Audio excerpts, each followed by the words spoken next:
그 당시 서울의 어둠의 세계에서 사람들은 김두한의 변치 않는 규칙 하나를 입에서 입으로 전했다. 그것은 상대가 조금이라도 인간성이 남아있다면 절대로 그를 죽음으로 몰아넣지 않는다는 것이었다. 하지만 1938년 말 눈이 하얗게 내리던 어느 밤 사람들은 종로의 회색 호랑이 김두한이 한 손에 횃불을 든 채 어둠 속에서 걸어 나오는 것을 보았다. 그는 아편 연기 아래 묻혀버린 자존심을 되찾기 위해 거대한 자본의 제국을 기꺼이 불태울 준비가 되어 있었다. 그날 밤 혼마치 창고의 불길은 수천만 원의 가치를 태웠을 뿐만 아니라 독약으로 한 민족의 의지를 굴복시키려던 외세의 오만함까지도 모두 태워버렸다. 여러분에게 들려주겠다. 그 시절 경성은 정말 이상한 곳이었다. 작은 청계천 하나를 사이에 두고 두 세계가 명확하게 나뉘어 있었다. 북쪽은 우리 조선 사람들이 버티고 살던 종로였다. 가난했지만 자존심만은 굳건했던 곳이다. 반면 남쪽은 일본인들의 거주지인 혼마치였다. 전등 불빛이 번쩍이고 술이 물처럼 흘러넘쳤으며 거리마다 울려 퍼지는 남학신 소리는 가슴을 찌르는 통증과도 같았다. 김두한은 그때 겨우 20살이었지만 건장한 체격에 강철 같은 주먹으로 이미 주먹계에서 경계의 대상이 되기 시작했다. 하지만 그는 돈만 생기면 도리도 저버리고 일을 벌이는 요즘의 건달들과는 달랐다. 김두한에게 종로의 우두머리가 된다는 것은 이 시장에 힘없고 소외된 사람들을 지켜내야 한다는 뜻이었다. 그 해에는 전쟁으로 인해 경제가 처참하게 무너졌다. 종로 사람들은 배가 고파 나무껍질을 떼어먹을 정도였지만 이상하게도 아편과 밀주만큼은 거저주는 것이나 다름없을 정도로 저렴했다. 시장의 힘이었던 건장한 청년들은 갑자기 몸이 야위어갔고 눈동자는 흐릿해졌으며 손발을 벌벌 떨기 시작했다. 김두한은 그 모습을 보며 가슴이 찢어지는 고통을 느꼈다. 그러던 중 다리 밑에서 함께 떠돌던 친구 만식의 죽음이 결정적인 계기가 되었다. 만식은 원래 소처럼 힘이 좋은 짐꾼이었지만 언제부터인가 그 악마 같은 하얀 연기에 빠져들고 말았다. 어느 몹시 추운 겨울 아침 사람들은 시장 뒤편 좁은 골목에서 차갑게 식어버린 만식을 발견했다. 그의 눈먼 노모는 오후 장터 한복판에서 아들의 이름을 부르며 허공을 더듬고 있었다. 김두한이 친구의 마지막 얼굴을 보러 왔을 때 그는 울지 않았다. 당시 그를 지켜본 이들의 말에 의하면 그의 눈빛은 칼집에서 막 뽑아낸 칼날처럼 차갑고 날카로웠다고 한다. 그는 묵묵히 주머니에서 돈을 꺼내 할머니에게 장례비로 건네고는 뒤돌아 걸어갔다. 그는 거리 구석에서 아편을 파는 이들을 찾아다니지 않았다. 이 악의 근원이 개천 너머에 있다는 것을 알고 있었기 때문이다. 도시 곳곳에 퍼져 있는 정보원들을 통해 김두한은 혼마치에 난폭한 야쿠자 조직이 종로에 아편을 몰래 흘려보내고 있다는 사실을 알아냈다. 그들은 총칼로 구역을 점령하는 대신 하얀 죽음으로 조선 청년들의 정신을 썩게 만들고 있었다. 그들의 소굴은 두 구역의 경계에 맞닿아 있는 비밀 창고였으며 그곳은 마치 요새처럼 삼엄하게 감시되고 있었다. 그날 밤은 몇 걸음 앞에 얼굴도 보이지 않을 만큼 눈이 많이 내렸다. 김무옥이나 문영철 같은 김두한의 부하들은 모두 단도를 날카롭게 갈며 그 창고를 쓸어버릴 혈전을 준비하고 있었다. 하지만 김두한은 손을 들어 그들을 막았다. 그는 지금까지도 사람들의 입에 오르내리는 한마디를 남겼다. 이것은 내 친구에 대한 개인적인 복수이자 외세에 맞선 종로의 자존심이다. 형제들은 남아서 시장을 지켜라. 나 혼자 가도 충분하다. 여러분 생각은 어떠한가? 어떤 우두머리가 이토록 홀로 호랑이 굴에 뛰어들 용기가 있겠는가? 그것이 바로 한국인들이 그를 추앙하는 협객의 기계였다. 혼마치의 창고는 튼튼한 목조 건물로 이루어져 있었고 주변은 철조망으로 둘러싸여 있었다. 그곳에는 일본인 경비들이 가득했다. 김두한은 눈보라를 뚫고 걸어갔으며 그 모습은 마치 거대한 수호신 같았다. 그가 창고 정문에 섰을 때 10명의 경비들이 일제히 달려들었다. 그들은 고작 젊은 놈 하나가 무엇이 무섭겠느냐고 생각했을 것이다. 하지만 그것은 큰 오산이었다. 김두한은 무기를 쓰지 않았다. 거친 비바람과 생사를 넘나드는 싸움으로 다져진 그의 맨손이 가장 강력한 무기였다. 그 싸움은 무시무시한 정적 속에서 진행되었고 오직 뼈가 부러지는 소리와 쓰러지는 자들의 신음만이 들려왔다. 김두한은 가벼우면서도 위력적으로 움직였다. 그가 내지르는 주먹은 모두 급소를 찔렀고 그의 전매 특허인 발차기는 상대를 몇 미터 밖으로 날려버렸다. 그는 죽이기 위해 싸운 것이 아니라 그들이 다시는 일어설 수 없게 만들기 위해 싸웠다. 10분도 차에 되지 않아 건장한 사내 스민명이 눈 덮인 땅바닥에 쓰러졌다. 김두한은 그들을 한 번도 돌아보지 않고 지나쳐 아편 냄새가 진동하는 창고 안으로 당당히 걸어 들어갔다. 창고 안산더미처럼 쌓인 화물들 사이에는 사토라는 인물이 있었다. 그는 혼혈인으로 종로의 아편을 유통하는 일을 직접 지휘하고 있었다. 사토는 술을 마시고 있었고 탁자 위에는 권총 한 자루가 놓여 있었다. 눈과 피로 범벅이 된 김두한이 혼자 들어오는 것을 본 사토는 손을 떨며 권총을 잡으려 했다. 하지만 번개처럼 빠른 김두한의 발차기가 권총을 저 멀리 날려버렸다. 사토는 바닥에 주저앉았고 얼굴은 하얗게 질려버렸다. 그는 김두한의 명성을 익히 알고 있었지만 이 호랑이가 이곳까지 직접 쳐들어올 줄은 꿈에도 몰랐다. 김두한, 원하는 게 뭐야? 돈이야. 내가 종로에서 버는 이익의 전부라도 줄게. 사토는 목소리를 떨며 더듬거렸다. 김두한은 아무 말도 하지 않았다. 그는 천천히 다가가 산더미처럼 쌓인 아편 가마니들을 빤히 쳐다보았다. 그는 벽 구석에서 타오르고 있던 횃불을 집어들고 사토의 눈을 똑바로 응시했다. 그 눈빛은 맹목적인 증오가 아니라 군자다운 관용이었다. 그는 낮고 울림 있는 목소리로 말했다. 잘 들어라 사토. 내 몸속에도 우리 민족의 피가 흐르고 있는데 조금이라도 부끄러움을 느껴야 마땅하다.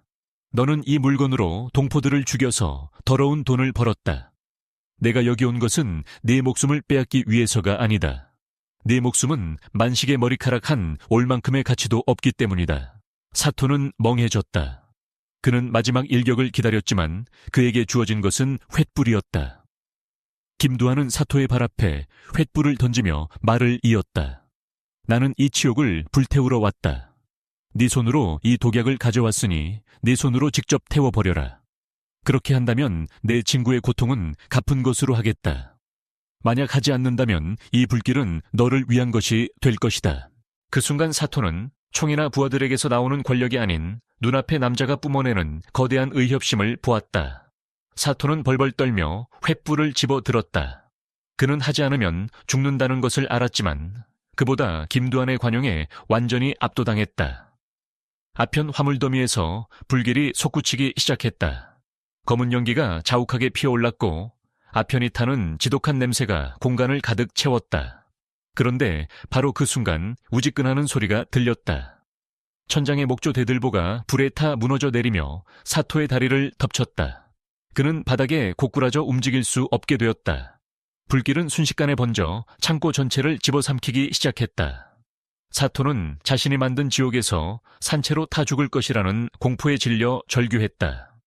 하지만 방금 전까지 원수처럼 대치했던 김두한은 도망치지 않았다. 그는 불길 속으로 뛰어들어 초인적인 힘으로 무거운 대들보를 들어 올린 뒤 사토를 등에 업었다. 불타는 창고에서 원수를 업고 나오는 김두한의 모습은 그날 밤 지켜본 이들이 평생 잊지 못할 장면이었다. 불길은 하늘을 찌를 듯 타올랐고 혼마치 거리 한쪽을 붉게 물들였다. 김두한은 연기를 뒤집어쓰고 옷이 그을린 채 걸어 나왔지만 그의 발걸음은 여전히 당당했다. 그는 불길에서 멀리 떨어진 깨끗한 눈밭 위에 사토를 내려놓았다. 다리가 부러진 사토는 고통과 충격 속에서 그저 김두한을 멍하니 바라볼 뿐이었다. 가라. 김두한이 짧게 말했다. 너희 우두머리들에게 전해라. 종로에는 종로만의 법이 있다. 다시는 이런 쓰레기를 들고 오지 마라. 만약 다음에도 이런 일이 있다면 그땐 창고만 타지는 않을 것이다. 김두한의 그 행동은 상대보다 세수 앞을 내다보는 고도의 전략이었다. 만약 그가 사토와 부하들을 죽였다면 적들은 전면전을 선포했을 것이고 거리는 피로 물들었을 것이다. 또한 경찰은 이를 빌미로 우리 조직들을 모두 소탕했을 것이다. 하지만 사토의 목숨을 구해주고 그를 관용으로 대함으로써 김두한은 적들마저 고개를 숙이게 만들었다. 그 관용은 나약함이 아니라 지도자로서의 위치와 도덕성을 증명하는 것이었다. 적들은 그 후 침묵할 수밖에 없었다. 자신의 조직원을 영웅적으로 구해준 사람에게 복수할 명분이 없었기 때문이다. 다음날 아침 혼마치 창고의 화재 소식은 경성전역으로 퍼졌다. 종로 사람들은 가슴속이 뻥 뚫리는 기분이었다. 그들은 이제 아편이라는 망령이 더 이상 자식들 주변을 떠돌지 않을 것임을 알았다. 만식의 어머니는 앞을 보지 못했지만 소식을 전해 듣고 시장 쪽을 향해 연신절을 하며 늙은 얼굴 위로 눈물을 흘렸다. 그녀는 불길에 감사한 것이 아니라 가련한 아들의 정의를 되찾아준 협객의 마음가짐에 감사한 것이었다. 여러분도 보시다시피 김두한의 특별함은 바로 거기에 있었다. 인간성이 천대받던 시대에 그는 존엄을 가진 인간의 길을 선택했다. 그는 폭력을 사용했지만 폭력에 잡아먹히지 않았다. 그날 밤 혼마치의 불길은 마치 정화의 의식과도 같았다. 그것은 악을 태우고 인간을 타락시키는 것들을 태워버렸으며 그 잿더미 위에서 민족의 자존심이라는 싹이 그 어느 때보다 강인하게 자라났다. 그 사건 이후 김두한이 종로시장을 지날 때면 노점상이나 짐꾼 그리고 노인들까지도 모두 존경을 담아 그에게 고개를 숙였다고 한다. 그것은 두려움이 아니라 수호자에 대한 진심 어린 경의였다. 혼마치의 불꽃 이야기는 그렇게 대를 이어 전해졌고 세부적인 내용은 덧붙여졌을지 몰라도 의협심 강하고 지혜로우며 연민이 넘쳤던 김두한의 본질은 결코 변하지 않았다. 그는 빛과 어둠의 경계에서 살았지만 그의 심장은 언제나 동포들을 향해 있었다. 그는 역사의 가장 어두운 순간에도 인간이 명예와 관용을 지킨다면 정의의 불꽃은 결코 꺼지지 않는다는 것을 우리에게 보여주었다. 세월이 흘러 그가 정치인이 되었을 때 사람들은 여전히 1938년에 그 눈 내리던 밤을 회상했다. 누군가 그에게 왜 그때 적을 구해주었느냐고 물었을 때 그는 그저 웃으며 대답했다. 적 한 명을 죽이기는 쉽지만 적이 나의 기계 앞에 무릎 꿇게 만드는 것은 어려운 법이다. 우리가 투쟁하는 이유는 그들과 같은 악당이 되기 위해서가 아니라 우리가 훨씬 더 고결한 영혼을 가졌음을 증명하기 위해서다. 여러분 보라. 김두한의 삶은 이처럼 수많은 일화의 연속이었다. 그것은 단순히 화려한 싸움 이야기가 아니라 유혹과 억압이 가득한 세상에서 인간답게 사는 법과 자존심을 지키는 법에 대한 가르침이었다. 김두한이라는 이름은 이제 어둠의 세계에만 머물지 않는다. 그것은 문화의 일부가 되었고 한국인들이 그 이름을 떠올릴 때마다 가슴속에 자부심이 차오르게 만드는 굴하지 않는 정신의 상징이 되었다. 혼마치의 불길은 낡은 창고가 아닌 정의와 공정을 갈망하는 사람들의 기억 속에서 여전히 타오르고 있다. 돌이켜보면 현대 삶의 분주함 속에서 우리도 가끔은 마음속에 혼마치의 불길이 필요하다. 나쁜 습관과 이기심을 태워버리고 더 의미 있는 삶을 살기 위해서 말이다. 김두한은 세상을 떠났지만 강한 힘으로 약자를 돕고 관용으로 사람의 마음을 얻었던 그 협객의 정신은 변해가는 세상 속에서도 인간의 진정한 가치를 일깨워주는 이정표로 남아있다. 내가 이 이야기를 하는 것은 폭력을 조장하기 위해서가 아니다. 어느 시대 어떤 상황에서도 의리와 정기, 가장 강력한 무기라는 것을 말하고 싶기 때문이다. 김두한의 주먹을 보지 말고 그가 주먹을 풀고 원수에게 손을 내밀었던 그 방식을 보라. 그것이 바로 진정한 남자의 힘이자 민중의 영웅이 가진 모습이다. 그렇기에 수십 년이 흘러도 그의 이야기는 묘한 매력을 발산하며 듣는 이들로 하여금 인생의 추운 겨울 속에서 따뜻한 의협의 불길을 느끼게 한다. 혼마치의 불타는 밤 이야기는 여기서 갈무리하겠지만 그 여운은 분명 오래도록 울려 퍼질 것이다. 오늘날 번화한 명동 거리를 지날 때 차가운 바람이 불어온다면 현대적인 아스팔트 아래에 그런 기가에 넘치는 시대가 있었음을 기억하라. 한 남자가 자신의 목숨과 명예를 걸고 민족의 작은 빛을 지켜냈던 그 시절을 말이다. 그는 전설 중의 전설이며 폭력을 자존감의 예술로 승화시키고 원수마저 진심으로 감복하게 만든 김두한이다. 이 일상적인 이야기를 통해 여러분이 왜 한국인들이 야인 김두한을 그토록 사랑하는지 조금이나마 이해했기를 바란다. 그가 단순히 주먹의 왕이었기 때문이 아니라 진정한 인간이었고 종로가 낳은 자랑스러운 아들이었으며 자신의 온 마음을 다해 살고 투쟁했기 때문이다.